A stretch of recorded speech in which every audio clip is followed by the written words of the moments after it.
We've all lost something at one time or another that means something to us. Sometimes we find it, sometimes you don't, and sometimes others do. Well, tonight, a story about a quest that began roughly 5,500 miles from San Antonio more than 6 decades ago. Barry Davis shows us the ring at the center of it all. You know, it was just like, well, let me look into that again. Ed Lee has been looking for 62 years. Now 92, Lee was a 20-something-year-old airman stationed at Giebelstadt Army Airfield in Germany, which coincidentally was the home base of the famed U-2 spy plane. While out one day, something caught Lee's eye. I looked down on the ground and there was a ring there, and I picked it up. It was a 1959 class ring from the University of Pennsylvania. Inside, the initials RES. As hard as the young sergeant looked on base, he couldn't find the owner. Nobody knew anybody that had lost a class ring. So Lee put the ring away. Over the years, though, he'd come across it every now and then. I would always think, if it was me, I'd like to have my ring back. He tried repeatedly to find the owner, but every time he'd hit a dead end. He even reached out to the University of Pennsylvania several times. They would tell me, oh, that's not in my department, or something to that effect. Lee eventually retired from the Air Force and ended up the fire chief at Brooks Air Force Base in San Antonio. He also took up the hobby of making his own jewelry. I've been tempted many times to go ahead and melt this ring, but I just never could bring myself to do it, you know. There was something on which Lee just couldn't quite put his finger.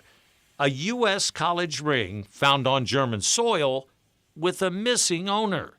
He had a passion for engineering and electronics, could really fix anything. Scott is the son of Kay and Robert Edwards Sauvageau, R.E.S.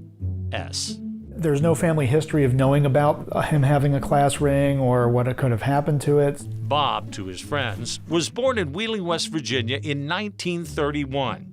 He had the normal American childhood, played football in high school, then enlisted in the U.S. Navy. I think he sort of found his passion for electronics and electrical engineering in the Navy, working on radar and IFF equipment, identification friend-foe equipment.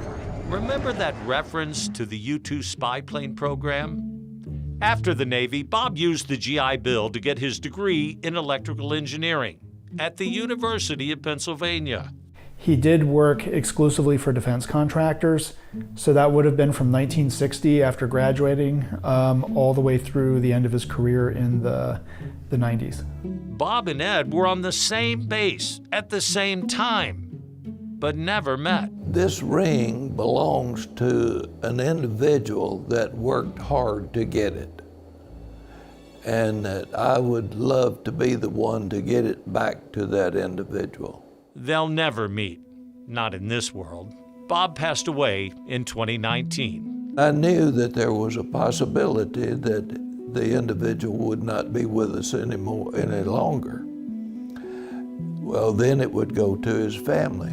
Elise Betts, the executive director of UPenn's Alumni Association, helped make that happen. After confirming they were 99% sure that ring belonged to Bob, Ed gave it to me, and we flew to Laurel, Maryland to take it home. Oh my goodness.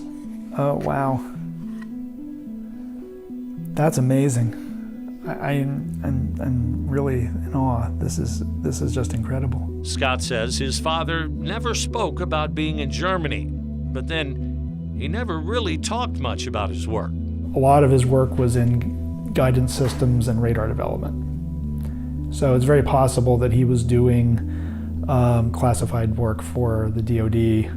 We may never know for sure how it got there, and in the end, it doesn't really matter. Does it fit? Oh, I'm sure it won't fit my fingers. Actually, yeah, it does. Wow, it does.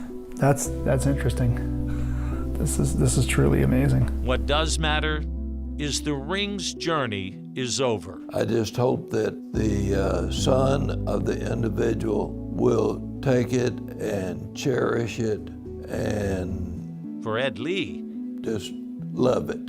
mission accomplished. Barry Davis, KENS 5.